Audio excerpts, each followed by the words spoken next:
Jake. I'm Tom. And we are VIMTV, Velocities in Music, the best kept secret in music reviews.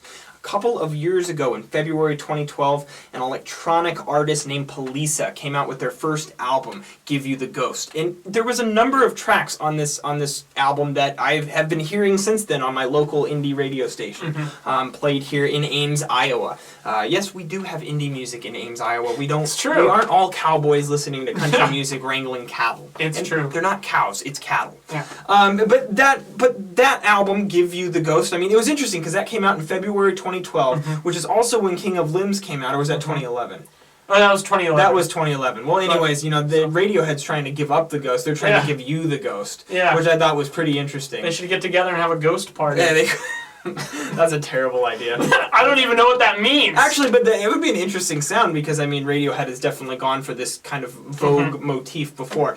Polica goes for a very dark, sort of moody song to this, what I would call electro pop. Yeah. They've been a mix between R&B and goth pop, even neo soul at times. But the way I look at it is, I think it's like synth pop that flirts with trip hop at times. Yeah. It has a very, you know, kind of moody element to it. Lots of low synths with a couple of layers of melodies at a time. It has just a very slow pace to it, and the focus is on the vocalist. Who has this just sweeping voice that they really focus the production on as well. Tom, how now specifically looking at Police's new album Shulamith, how did that sound change to you?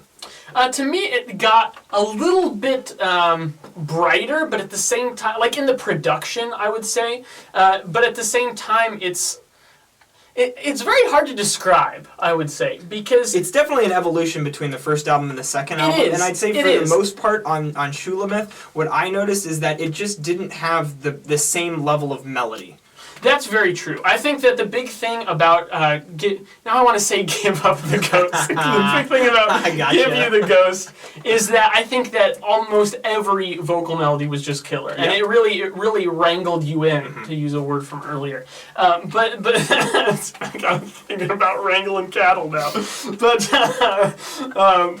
this one, Shulamith, I felt like it was just a little bit more hit or miss with that. I think some of the tracks really worked. Some of the more upbeat ones worked a little bit better, and then there were some kind of moodier, more forgettable tracks in between. But one thing that I really liked about it, actually, is that, you know, in contrast to, like, you know, we reviewed earlier Lord's debut album, and that's a very vocally focused album, but at the same time, like, the backgrounds are very minimalist. This is not minimalist when it comes to the instrumentals. And it actually, despite being kind of electro-pop and focusing on those electronic elements, it still has kind of a full band, like, jamming sound. It does. You get a lot of, you know, whether they're a real drum set being played or just samples that sound like a real drum set, I don't even care. Most rock bands these days don't even use the real drum sounds they recorded, so screw it, I don't care. I'm just talking about the way that the sound ends up is that this gives the feeling of a live performed drum kit. Yes. And I think that's a really interesting approach to a more synth-based electronic sound, especially where you're using things like auto-tune and just heavy pop synths. Yeah, and really the reverb that they put over the vocals as well. I mean, the vocals come off as being heavily processed. That's part of the allure of the sound, and it's something that I've always liked about Polica. Now, one thing that I did note about this album that I really did like is I felt like these songs were driven a lot by bass. Yeah. They had good bass lines, actually, and it made the songs, I think any time that you can root a song in with a strong bass line, it makes the song sound more complete. Now, I'm just going to go ahead and get a complaint out of the way. I felt like, as you alluded to earlier, Tom, the vocal melodies are really what sold this. I mean, the whole production was all centered around the vocals. If the vocal melodies aren't top-notch, the song's not top-notch. It's that simple. It's a one-to-one correlation. And there were just times on this album where I felt like the melodies were good, and there were times in certain tracks that I just didn't feel like they held their own weight. And unfortunately, what that means is it's a very disjointed listen. Shulamith had clear highlights to me, specifically track 1, Chain My Name, track 3, Vegas, track 5 Very Cruel, Tom, you and I both picked those 3 tracks. Now, there were a couple of tracks in the back half that I liked a little bit more, but specifically those tracks had those key melodies and a little bit of energy that you had from the first album that this album seemed a bit more lethargic. It doesn't have the hooks, it doesn't have that memorable energy. And one exception to that, I would say, is the closing track, So Leave. I actually thought that was a very effective closing track. It was one of the slower songs, but I feel like the vocals come out enough to provide this emotion and memorable emotional appeal to the track. Absolutely. I feel like a lot of the other slower tracks on the album really just drag it down a little bit because they don't really keep it that interesting, and it just kind of meanders a little bit. It didn't keep my attention.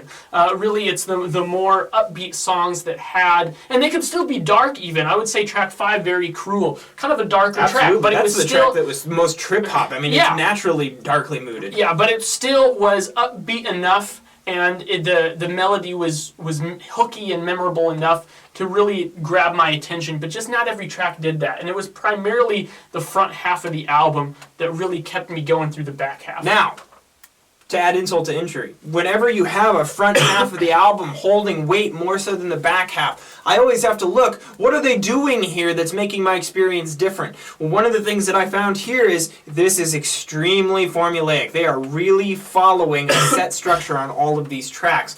And while I think they do a pretty good job of adding enough to keep that structure interesting, and specifically why I don't think this ruins this album, but by the end of the album, a lot of the tracks feel like filler. They feel forced because it's just the same ideas plugged into the same formula. You're just getting carbon copies of songs. You might switch out a few of the vocal melodies with a few other vocal melodies. You might switch out a few lyrics and a few, beats or something like that. The tempo may change. But relatively, the song is very similar to some of the songs you heard on the first half of the record. That is always a problem when you think about the album listening experience, and it bogs down the album listening experience. It makes you want to skip some of those songs on the back half of the album.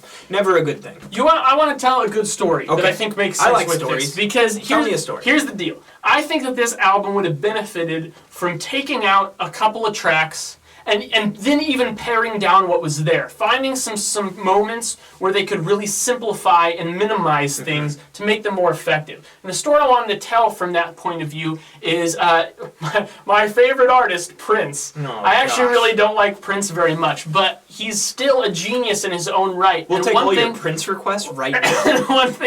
one thing that he did is on the song When Doves Cry, he had a bass line for that song and felt like the whole thing sounded too much like the other songs on the album, so he just took out the bass line entirely. And it completely changes the tone of the song, and it sets it apart from the other tracks on that album. Now, that is a genius move, to be able to cut something that you even love and put time into for the benefit of the entire album experience. And that's something that I just think, this album's never going to be Purple Rain. That's okay. Not every album has to be Purple Rain. But my point is that they could have done some things and really detached themselves from what they had created and think objectively about, okay, what could we do to make this a little bit more focused and a little bit more engaging? And I realize that that's kind of an arrogant comment because it's not my place to try to tell artists what they should do with their own art. But at the same time, I'm just speaking from a listener's perspective on what they could have done that would have made me enjoy it a little more. And maybe you guys are the same. Maybe you're not.